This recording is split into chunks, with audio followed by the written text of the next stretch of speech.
Hello everyone, may update vlog for today's video. Basta gani makalugsong ta sa isla, matik magkilaw-kilaw jud ta kay grabe kalabas sa mga isda. And as you can see, naare diri si Abby ug ang iyang cousins preparing for the kilawin.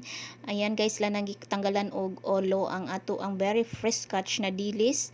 Ayan, o diba, grabe pa siya kabagtik yun guys, no? So, nay naglibod diri sa mga while nami diri sa daplin sa dagat, nay naglibod na mo nga bangka nga bag-o kayo siyang gikan na nguha og isda. So, mo siya guys, amo din siyang gipalit. And this is my favorite thing to do in the island, ang mukaon og mga fresh seafoods kay wala man gyud diri sa Luzon guys, no, nga mga labas pa kay ito ang makaon kay lagi layo ra man tas dagat, no, diri gyud very organic gyud lang ka preskuhan guys. Fresh na yung mga pagkain, fresh pa yung paligid, no. So, this is the things that I love to do in the island talaga guys. Kaya ganan kay kung magbalik-balik gyud diri sa island, no, kay gusto jud ko mag-explore na mawala akong stress. So, that's it guys for today's video. Bye-bye.